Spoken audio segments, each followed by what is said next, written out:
బులెటిన్లో మనం breaking news చూస్తున్నాం. మాచర్ల ఎమ్మెల్యే పిన్నెల్లికి సుప్రీంకోర్టు షాక్ ఇచ్చింది. రేపు కౌంటింగ్ కేంద్రానికి వెళ్లకూడదని ఆదేశాలు జారీ చేసింది. ఈవీఎం ధ్వంసం చేసిన కేసులో తెలుగుదేశం పార్టీ ఏజెంట్ శేషగిరిరావు దాఖలు చేసిన పిటిషన్పై సుప్రీంకోర్టు విచారణ చేపట్టింది. ఈ క్రమంలో కౌంటింగ్ కేంద్రానికి పిన్నెల్లి వెళ్లకూడదని ఆదేశాలు జారీ చేసింది. జూన్ 6న ఈవీఎం ధ్వంసం కేసుపై హైకోర్టు సమగ్ర విచారణ జరిపి కేసు ముగించాలని ఉత్తర్వులనిచ్చింది ధర్మాసనం.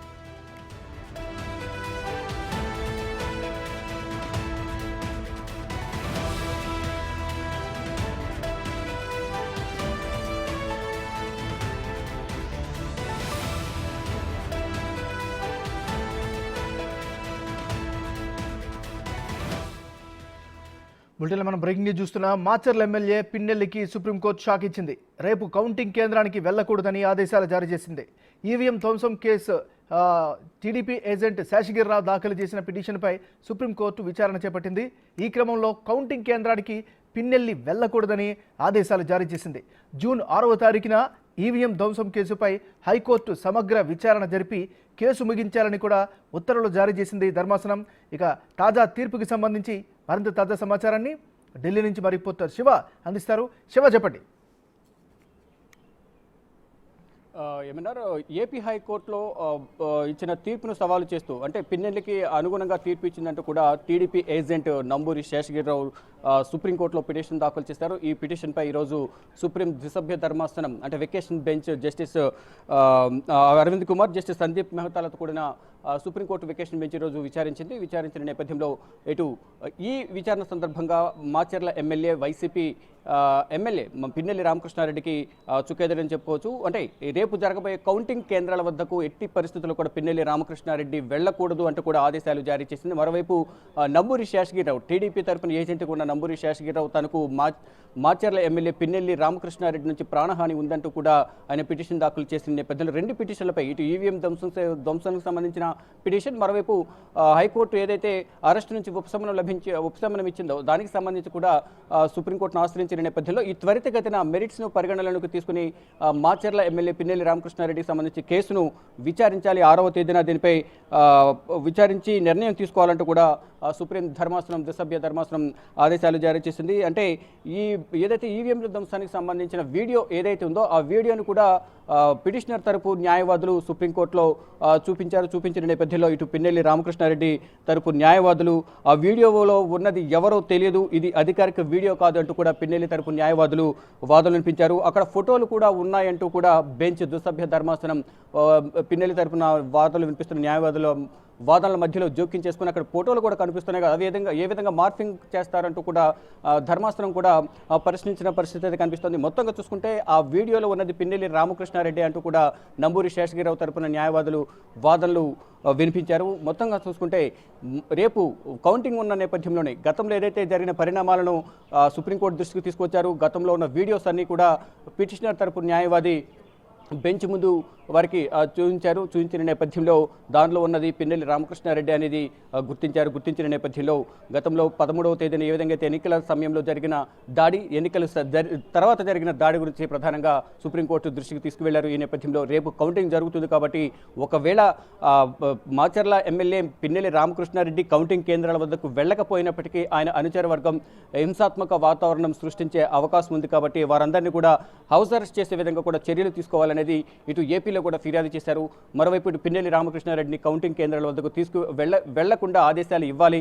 మరోవైపు ఏదైతే అరెస్టుకు సంబంధించి కూడా పిన్నెల్లి రామకృష్ణారెడ్డికి సంబంధించి కేసు విచారణ త్వరితగతిన పూర్తి చేయాలంటూ కూడా ఏపీ హైకోర్టుకు సుప్రీం ధర్మాసనం సూచనలు చేసింది. 6వ తేదీన దీనిలో ఉన్న మెరిట్స్ను, అంటే జూన్ 6న లిస్ట్ అయిన ఈ పెండింగ్ కేసుపై హైకోర్టు పిటిషన్ త్వరగా విచారణ ముగించాలి. గతంలో ఇచ్చిన మధ్యంతర ఉత్తర్వులు అంశంతో ప్రభావితం కాకుండా కేసులో ఉన్న మెరిట్స్ ఆధారంగా మాత్రమే విచారణ జరిపి దానిపై తుది నిర్ణయం తీసుకోవాలనేది సుప్రీం ధర్మాసనం ఏపీ హైకోర్టుకు సూచనలు చేసింది. ఇక మొత్తంగా చూసుకుంటే సుప్రీం ధర్మాసనం కీలక ఆదేశాలు ఇచ్చిందని చెప్పుకోవాలి పిన్నెల్లి రామకృష్ణారెడ్డి విషయంలో. రేపు కౌంటింగ్ కేంద్రాల వద్దకు ఎట్టి పరిస్థితుల్లో పిన్నెల్లి రామకృష్ణారెడ్డి వెళ్లకూడదు, వెళ్లకుండా ఇంటి వద్దనే ఉంచి హౌస్ అరెస్ట్ చేయాలి. వారి అనుచర వర్గాన్ని కూడా హౌస్ అరెస్ట్ చేసి పటిష్ట భద్రత మధ్య ఆ మాచర్లలో కౌంటింగ్ కేంద్రాల వద్ద పటిష్టమైన భద్రతను ఏర్పాటు చేసి, మరోవైపు వ్యక్తిగతంగా తనకు కూడా ప్రాణహాని ఉందని కోరిన నేపథ్యంలో నంబూరి శేషగిరిరావు కూడా భద్రత కల్పించాలని కోరారు. దీనికి సంబంధించి కూడా ఏపీ ప్రభుత్వానికి కూడా సూచనలు చేసే అవకాశం అయితే కనిపిస్తుంది. ఇక రేపు కౌంటింగ్ కేంద్రాల వద్దకు మాచర్ల ఎమ్మెల్యే పిన్నెల్లి రామకృష్ణారెడ్డి వెళ్లకుండా చూసుకోవాలనేది ప్రధానంగా ఆదేశాలు జారీ చేసింది. ఇటు రాష్ట్ర యంత్రాంగం, పోలీసు యంత్రాంగం కూడా తగిన చర్యలు తీసుకోవాలంటూ కూడా హైకోర్టు ధర్మాసనం వెకేషన్ బెంచ్ సూచనలు చేసింది. ఎంఎన్ఆర్ శివ, ఒక విషయం చెప్పండి. రాజకీయ పరంగా పెను సంచలనాలకి దారితీసింది ఈ సంఘటన, ఈ కేసు. దీని పట్ల సుప్రీంకోర్టు స్పష్టమైనటువంటి ఆదేశాలను ఏ విధంగా అర్థం చేసుకోవాలి? డెఫినెట్గా ఏదైతే వీడియోలు ప్రదర్శించారు, అంటే కేవలం నోటి మాట ద్వారా కాకుండా వాదనల ద్వారా కాకుండా అక్కడ ఏవైతే ఆధారాలు ఉన్నాయో, అంటే పోలింగ్ ముగిసిన తర్వాత వచ్చిన వీడియో ఏదైతే ఉందో ఆ వీడియోలో ఉన్నది పిన్నెల్లి రామకృష్ణారెడ్డి అనేది వాదనలు వినిపించారు నంబూరి శేషగిరిరావు తరపున. ఈ వాదనలతో ఏకీభవించింది ద్విసభ్య ధర్మాసనం వెకేషన్ బెంచ్. కానీ దానిలో ఉన్నది పిన్నెల్లి రామకృష్ణారెడ్డి కాదు, మార్ఫింగ్ చేశారు, సరిగా కనిపించడం లేదనేది ఇటు ప్రతివాది తరపున న్యాయవాదులు, పిన్నెల్లి రామకృష్ణారెడ్డి తరపున న్యాయవాదులు వాదనలు వినిపించారు. కానీ అక్కడ ఫొటోస్ కూడా కనిపిస్తున్నాయి, అవి ఏ విధంగా మార్ఫింగ్ చేస్తారంటూ కూడా బెంచ్ ప్రశ్నించింది. మొత్తంగా అంటే ఏదైతే వాదనలు, అక్కడ చూసిన వీడియోస్ కానీ ఫుటేజ్, సీసీటీవీ ఫుటేజ్, అక్కడ దాడి జరిగింది, నంబూరి శేషగిరిరావుపై దాడి జరగడం, అక్కడ పిన్నెల్లి రామకృష్ణారెడ్డి స్వయంగా వెళ్ళి ఈవీఎంను ధ్వంసం చేయడం, నేలకేసి కొట్టడం, మళ్ళీ రెండోసారి కూడా దాన్ని పట్టుకునే క్రమంలో అది చేజారిపోవడం, కేబుల్ చేతులకు రావడం, అవన్నీ కూడా విజువల్స్ అన్ని కూడా అక్కడ ధర్మాసనం ముందు వారికి చూపించిన నేపథ్యంలో అవన్నీ కూడా పిన్నెల్లి రామకృష్ణారెడ్డి అని గుర్తించిన నేపథ్యంలో గతంలో జరిగిన దాడులకు పిన్నెల్లి రామకృష్ణారెడ్డి కారణం కాబట్టి ఇప్పుడు కౌంటింగ్ జరగబోతోంది. మరోవైపు అన్ని కూడా ఈ మొత్తం ఇప్పుడు ఎగ్జిట్ పోల్కి సంబంధించి కూడా ప్రతి ఒక్కటి కూడా ధర్మాసనం అనేది పరిశీలిస్తూ ఉంటుంది, అంతా కూడా వారి దగ్గర ఫీడ్బ్యాక్ ఉంటుంది. ఈ నేపథ్యంలోనే అక్కడ పిన్నెల్లి రామకృష్ణారెడ్డి ఓడిపోయే అవకాశం ఉందనేది కొంత సమాచారం కూడా ఉన్న నేపథ్యంలో రేపు అంటే హింసాత్మక ఘటనలు జరిగే అవకాశం ఉంది. గతంలో కంటిన్యూగా 4 సార్లు అక్కడ ఎమ్మెల్యేగా ఉన్న పిన్నెల్లి రామకృష్ణారెడ్డి ఈసారి స్వయాన అక్కడ కౌంటింగ్ జరుగుతున్న సందర్భంలో అక్కడ ప్రత్యర్థి పార్టీకి సంబంధించి, టీడీపీకి సంబంధించి ఏజెంట్ ఉన్నారు, కానీ ఆయన ముందలే ధ్వంసం చేయడం, మరి తర్వాత ధ్వంసం చేసే సందర్భంలో అడ్డు వచ్చాడని చెప్పి ఇంటికి వెళ్ళి ఆయనపై దాడి చేయడం, ఇదంతా కూడా మొత్తం వెంటనే ఎఫ్ఐఆర్ నమోదు చేయడం, కేసు కూడా నమోదు చేశారు. దానికి సంబంధించి హైకోర్టు వరకు వెళ్ళారు. హైకోర్టులో ఆయనకి మధ్యంతర ఉపశమనం కల్పించారు. దాని నుంచి కూడా ఉపశమనం కాకుండా అరెస్ట్ చేయాలి, లేకపోతే నాకు ప్రాణహాని ఉందని సుప్రీంకోర్టులో పిటిషన్ దాఖలు చేసిన నేపథ్యంలో ఒకటి ఈవీఎం ధ్వంసం కేసు, మరోవైపు తనకు రక్షణ కల్పించాలి, పిన్నెల్లి రామకృష్ణారెడ్డి నుంచి తనకు ప్రాణహాని ఉంది, తనకు తన కుటుంబ సభ్యులకు ప్రాణహాని ఉంది కాబట్టి హైకోర్టు ఉత్తర్వులను పరిగణనలోకి తీసుకోకుండా అరెస్టుకు ఆదేశాలు ఇవ్వాలనేది ప్రధానంగా నంబూరి శేషగిరిరావు 2 పిటిషన్లు దాఖలు చేశారు. దానికి సంబంధించి పిన్నెల్లి రామకృష్ణారెడ్డి రేపు కౌంటింగ్ కేంద్రాలకు వెళ్లొద్దంటూ కూడా సుప్రీం ధర్మాసనం ఆదేశాలు ఇచ్చింది. అంటే దీనికి సంబంధించి వీడియోలు ఏవైతే ఉన్నాయో అవన్నీ కూడా కోర్టు పరిగణనలోకి తీసుకుని దానిలో ఉన్నది పిన్నెల్లి రామకృష్ణారెడ్డి కాబట్టి గతంలో జరిగిన గొడవలు, దాడులు అనేవి కూడా సుప్రీం ధర్మాసనం దృష్టికి వచ్చాయి. దానికి సంబంధించిన వీడియోలు కానీ డాక్యుమెంటేషన్ మొత్తం కూడా ఒక నివేదిక రూపంలో పిన్నెల్లి రామకృష్ణారెడ్డికి వ్యతిరేకంగా ఏవైతే వీడియోస్ ఉన్నాయో అవన్నీ కూడా నంబూరి శేషగిరిరావు తరపున న్యాయవాదులు సుప్రీంకోర్టుకు సమర్పించారు. అవన్నీ కూడా పరిశీలించిన అనంతరం రేపు కౌంటింగ్ కేంద్రాల వద్దకు పిన్నెల్లి రామకృష్ణారెడ్డి కానీ వారి అనుచర వర్గం కానీ ఎవరికూ వెళ్లకుండా అక్కడ పటిష్టమైన భద్రతను ఏర్పాటు చేయాలనేది సుప్రీం ధర్మాసనం ఆదేశాలు జారీ చేసింది. ఏమన్నారు శివ, ఒక విషయం చెప్పండి. అంటే ఈ మధ్య కాలంలో గత దశాబ్ద కాలంగా కానీ లేకపోతే గడిచిన 5 సంవత్సరాల నుంచి కనుక చూసినట్లయితే సుప్రీంకోర్టుకు వెళ్ళినటువంటి కేసుల్లో సుప్రీం ఇచ్చినటువంటి తీర్పుల్లో ఈ తీర్పుని ఏ విధంగా భావించాలి, ఈ తీర్పు రానున్న రోజుల్లో ఎలాంటి మైల్ స్టోన్ అయ్యే అవకాశం ఉంది, ఇట్లాంటివి ఏమైనా ఇంపార్టెన్స్ ఉందా? డెఫినెట్గా ప్రతి రాజకీయ పార్టీలు అంటే కేవలం దాడులు జరుగుతున్నాయి, దాడులకు సంబంధించి ఆధారాలు అనేవి కొన్ని సందర్భాలు ఎక్కడ కూడా దొరకని పరిస్థితి. కానీ ఈసారి ప్రత్యేకంగా ప్రతి పోలింగ్ కేంద్రంలో కూడా వెబ్ కాస్టింగ్ అట్లాగే సీసీ కెమెరాలు కూడా ఏర్పాటు చేయడం ద్వారా ఇటువంటి ఘటనలు అనేవి అనేకవి బయటకు వస్తున్నాయి. దానిలో భాగంగా సీసీ ఫుటేజ్ ఉండడం వల్లే ఇక్కడ పిన్నెల్లి రామకృష్ణారెడ్డికి సంబంధించి వీడియో అనేది బయటకు వచ్చింది. మరోవైపు ఇటు పులివర్తి నాని ఆయన కార్లకు సీసీ కెమెరాలు అమర్చుకోవడం వల్ల ఆయనపై దాడి జరిగింది అనేది కూడా పరిగణనలోకి తీసుకునేందుకు సాక్ష్యాధారాలు ఉన్నాయి కాబట్టి అక్కడ దాడి జరిగిందని గుర్తించారు. లేని పక్షంలో ప్రత్యర్థి పార్టీ టీడీపీ మాపై దాడి చేసిందని వైసీపీ ఎదురు దాడి చేస్తున్న పరిస్థితి కనిపిస్తుంది. దానిలో భాగంగానే 2019 ఏదైతే మాపై దాడి జరిగిందో ఆ సందర్భంలో మా దగ్గర ఎవిడెన్స్ లేదు కాబట్టి మమ్మల్ని ఎదురుగా మాపై కేసులు పెట్టారు. ఈ నేపథ్యంలోనే వారి నుంచి రక్షణ కొరకు ఆధారాల కొరకు మేము కార్లకు సీసీ కెమెరాలు పెట్టుకున్నాము. ఆ సీసీ కెమెరాలే ఇప్పుడు మమ్మల్ని రక్షించాయి, మాకు ఆధారాలు దొరికాయి అనేది అంటే ఒక ప్రూఫ్ అనేది కంపల్సరీ కావాల్సింది. అంటే నోటి మాట డాక్యుమెంటేషన్ కాకుండా అక్కడ విజువలైజేషన్గా ఫోటోల పరంగా కూడా ఒక ప్రూఫ్ ఉంటేనే దాని కేసును పరిగణలోకి తీసుకోవడానికి అవకాశం ఉంటుంది. అంటే మరి దాంట్లో కూడా మార్ఫింగ్ చేశారా లేదా అనేది కూడా చూసుకున్న తర్వాత అది కేసును పరిగణలోకి తీసుకోవడం కానీ సాక్ష్యాలను పరిగణలోకి తీసుకోవడం కానీ జరుగుతూ ఉంటుంది. దానిలో భాగంగా ఇప్పుడు ఏదైతే సాక్ష్యాలు ఉన్నాయో పిన్నెల్లి రామకృష్ణారెడ్డికి సంబంధించి, పులివర్తి నానికి సంబంధించి కానీ ఇతర కొన్ని సందర్భాల్లో ఎక్కడైతే సీసీ కెమెరాకు సంబంధించి ఫుటేజ్లు ఈసీ దగ్గర ఉన్నాయో, రాష్ట్ర పోలీస్ విభాగం దగ్గర ఉన్నాయో, అవన్నీ కూడా ఆధారాల మేరకు ఇప్పుడు ఈ ఫ్యూచర్లో కూడా ఏదైనా దాడి చేయాలంటే అక్కడ కంపల్సరీగా అంటే కనీసం ఒక అవగాహన ఉండాలి. రాజకీయ నాయకులకు పోలింగ్ కేంద్రాలకు దాడి చేయాలంటే ఫర్దర్గా మనపైన కేసులు ఉంటాయా, ఏమైనా ఫర్దర్గా కేసులు ఫేస్ చేయాల్సి వస్తుందా అనేది కూడా అవగాహన ఉండాల్సి ఉంటుంది. అంటే ఒక రాజకీయ నాయకుడిగా 4 సార్లు ఎమ్మెల్యేగా ఉన్నారు కాబట్టి ఈసారి జరగబోయే ఎన్నికల్లో అక్కడ వెబ్ కాస్టింగ్ ఉంటుంది, సీసీ కెమెరాలు ఉంటాయి. కానీ అదేది ఆలోచించకుండా దాడి చేస్తే ఏం జరుగుతుంది అనే ధోరణితో వెళ్ళి దాడి చేయడం అనేది ప్రధానంగా అక్కడ మనకు స్పష్టంగా కనిపిస్తూ ఉంది. అటు ప్రత్యర్థి పార్టీలు కూడా అంటే ఇప్పటి వరకు కూడా ఈ 5 సంవత్సరాల కాలంలో ఇష్టానుసారం వ్యవహరించారు కాబట్టి ఇప్పుడు మనం దాడి చేసినంత మాత్రం మనపై ఎవరేం చేస్తారనే ఉద్దేశంతోనే పిన్నెల్లి రామకృష్ణారెడ్డి దాడి చేశారు అనేది ప్రత్యర్థి పార్టీలు పిన్నెల్లి రామకృష్ణారెడ్డి పైన, మరోవైపు వైసీపీ పైన ఆరోపణలు చేస్తున్నారు. ప్రతిగా దాడి చేస్తున్న మాటలు దాడి చేస్తున్న పరిస్థితి కనిపిస్తుంది. మొత్తంగా చూసుకుంటే అక్కడ సీసీ ఫుటేజ్ వల్లే పిన్నెల్లి రామకృష్ణారెడ్డి దాడికి పాల్పడ్డారు అని ధృవీకరించడానికి స్పష్టమైన ఆధారాలు ఉన్నాయి. ఇవి ఫ్యూచర్లో కూడా ఇటువంటి తీర్పులు అనేవి ఫ్యూచర్లో కూడా ఎవరైనా అటువంటి దాడులకు పాల్పడాలంటే భయపడే పరిస్థితి ఉంటుంది. ఈ నేపథ్యంలోనే సుప్రీం ధర్మాసనం ఇచ్చిన ద్విసభ్య ధర్మాసనం ఇచ్చిన తీర్పు అనేది ఎవరైతే దాడులకు పాల్పడ్డారో అటువంటి వారికి ఇది ఒక చెంపపెట్టుగా మనం చెప్పుకోవాలి. ఏమన్నారు? Right, thank you Shiva.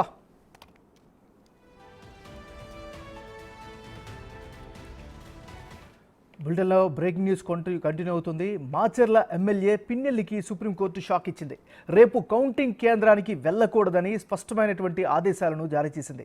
EVM ధ్వంసం చేసిన కేసులో తెలుగుదేశం పార్టీ ఏజెంట్ శేషగిరిరావు దాఖలు చేసిన పిటిషన్పై సుప్రీంకోర్టు విచారణ చేపట్టింది. ఈ క్రమంలో కౌంటింగ్ కేంద్రానికి పిన్నెల్లి వెళ్లకూడదని ఆదేశించింది. మరోవైపు జూన్ 6వ తారీఖున ఈవీఎం ధ్వంసం కేసుపై హైకోర్టు సమగ్ర విచారణ జరిపి కేసును ముగించాలని కూడా ఉత్తర్వులు జారీ చేసింది ధర్మాసనం. సో ఈ టోటల్ అంశానికి సంబంధించి మరింత తాజా సమాచారాన్ని అందించేందుకు గుంటూరు నుంచి మా రిపోర్టర్ శివశంకర్ లైవ్లో సిద్ధంగా ఉన్నారు. శివ, చెప్పండి, సుప్రీంకోర్టు స్పష్టమైనటువంటి ఆదేశాలని ఇచ్చింది. సో ఈ పరిస్థితుల్లో అక్కడ ఏం జరిగే అవకాశం ఉంది? ప్రస్తుతం పిన్నెల్లి ఎక్కడున్నారు? ప్రస్తుతం ఎంఎన్ఆర్ పిన్నెల్లి రామకృష్ణారెడ్డి అయితే నర్సరాపేట నియోజకవర్గంలోనే ఉండటం జరిగింది. ఎందుకంటే ప్రతిరోజు కూడా ఆయన ఎస్పీ ఆఫీస్కి వెళ్ళి తన ఒక సంతకాన్ని కూడా నమోదు చేయాల్సినటువంటి పరిస్థితి నేపథ్యంలో ప్రస్తుతం అయితే పిన్నెల్లి రామకృష్ణారెడ్డి నర్సరాపేట కేంద్రంగానే ఉండటం జరిగింది. అయితే ప్రస్తుతం ఈరోజు సుప్రీంకోర్టు ఇచ్చినటువంటి జడ్జిమెంట్ పరిశీలిస్తే జడ్జిమెంట్ అనేది క్లియర్గా ఇవ్వడం జరిగింది. కౌంటింగ్ కేంద్రం నర్సరాపేటలో నిర్వహించేటటువంటి ఎన్నికల కౌంటింగ్ కేంద్ర పరిస్థితుల్లో కూడా ఆయన వెళ్ళొద్దు అనే విధంగా కూడా క్లియర్గా ఆదేశాలు ఇచ్చినటువంటి పరిస్థితి అయితే కనిపిస్తుంది. ఎందుకంటే ప్రధానంగా ఈ పిటిషన్ వేసినటువంటి శేషగిరిరావు అనే వ్యక్తి ఎవరైతే ఉన్నారో టీడీపీ ఏజెంట్ ఆయనకి సంబంధించినటువంటి అంశంలో ఆయనకి ప్రాణహాని ఉంది అనే విధంగా కూడా పిటిషన్ వేయడం జరిగింది. దాంతోపాటు పిన్నెల్లి రామకృష్ణారెడ్డి కనుక కంపల్సరీగా కౌంటింగ్ కేంద్రం వద్దకు వస్తే గొడవలు జరుగుతాయి అనే విధంగా కూడా పిటిషన్ వేసినటువంటి నేపథ్యంలో ఈ పిటిషన్లను విచారించినటువంటి సుప్రీంకోర్టు క్లియర్గా పిన్నెల్లి రామకృష్ణారెడ్డి ఈ కౌంటింగ్ కేంద్రం రేపు ఏదైతే జరిగేటటువంటి కౌంటింగ్ కేంద్రం వద్దకు వెళ్ళకూడదు, ఆ పరిసర ప్రాంతాల్లో ఉండకూడదు అనే విధంగా క్లియర్గా ఆదేశాలు ఇవ్వడం జరిగింది. మరి ప్రస్తుతం నర్సరాపేటలో ఉన్నటువంటి పిన్నెల్లి రామకృష్ణారెడ్డిని హోటల్లో ఉండడం జరిగింది. అది ప్రస్తుతం అయితే ఆయన అనిల్ కుమార్కి సంబంధించినటువంటి ఇంట్లో ఉన్నారు. అక్కడి నుంచి బయటకు కూడా రాకుండా హౌస్ అరెస్ట్కి ఏదన్నా చెప్పేటటువంటి అవకాశాలు ఉంటాయా, లేకపోతే కౌంటింగ్ పరిసర కేంద్రాల్లోకి ఆయన వచ్చేటటువంటి ప్రయత్నం చేస్తారనేది కూడా ప్రస్తుతం అయితే హాట్ టాపిక్గా నడుస్తుందనే విధంగా చెప్పొచ్చు. ఎందుకంటే మాచర్ల నియోజకవర్గానికి వెళ్ళొద్దని క్లియర్గా ఇప్పటికే ఆదేశాలు హైకోర్టు కూడా ఇచ్చినటువంటి పరిస్థితి ఉంది. కానీ పిన్నెల్లిని కౌంటింగ్ కేంద్రం వద్దకు వెళ్ళొచ్చు, కౌంటింగ్ పరిశీలించుకోవచ్చు హైకోర్టు ఇవ్వడం జరిగింది. మరి ఇప్పుడు దానికి సంబంధించినటువంటి ఆంక్షలు కూడా సుప్రీంకోర్టు అయితే క్లియర్గా తీసేసినటువంటి పరిస్థితి ఉంది. సుప్రీంకోర్టు క్లియర్గా ఇప్పుడైతే కౌంటింగ్ కేంద్రానికి కూడా పిన్నెల్లి వెళ్లకుండా కూడా ఆదేశాలు ఇచ్చినటువంటి నేపథ్యంలో మరి వైసీపీ కానీ పిన్నెల్లి రామకృష్ణారెడ్డి దీనిపైన కౌంటర్ దాఖలు చేసేటటువంటి అవకాశాలు ఉంటాయా లేదా చూడాల్సినటువంటి పరిస్థితి ఉంది.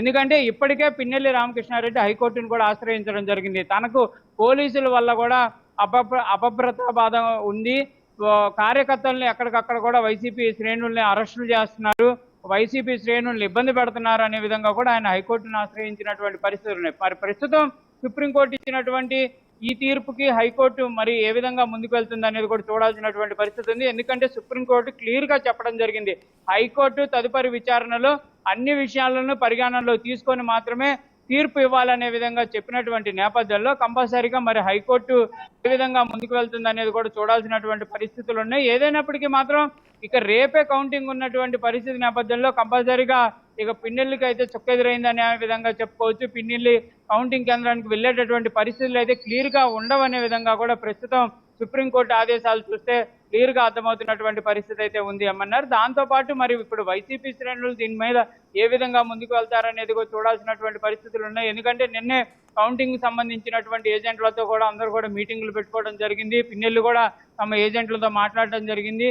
తాను కూడా కౌంటింగ్ కేంద్రానికి వస్తాను, అక్కడ ప్రత్యక్షంగా తాను ఉంటాననే విధంగా కూడా కొంత భరోసా ఇచ్చినటువంటి నేపథ్యంలో ప్రస్తుతం సుప్రీంకోర్టు ఇచ్చినటువంటి ఆదేశాలు ఏ విధంగా ఉంటాయనేది కూడా చూడాల్సినటువంటి పరిస్థితులు అయితే ఉన్నాయి. మరి దీనికి సంబంధించి వైసీపీ శ్రేణులు ఏ విధంగా స్పందిస్తారనేది కూడా ప్రస్తుతం అయితే జరుగుతున్నటువంటి సిచ్యువేషన్ చూడాలి. పల్నాడు జిల్లా మొత్తం కూడా పోలీసుల ఆధ్వర్యంలో ప్రస్తుతం అయితే కొనసాగుతున్నటువంటి నేపథ్యంలో మరి సుప్రీంకోర్టు ఇచ్చినటువంటి ఆదేశాల నేపథ్యంలో పిన్నెల్లిని అంటే ఆయన ఉన్నటువంటి ఇల్లు ఏదైతే ఉందో అక్కడి నుంచి బయటికి రాణిస్తారా, లేకపోతే ఏం చేస్తారనేది చూడాలి. లేకపోతే నసరాపేట నుంచి పంపివేసేటటువంటి ప్రయత్నం చేస్తారా చూడాల్సినటువంటి పరిస్థితులు కూడా ఉన్నాయన్నారు. Right, thank you Sai.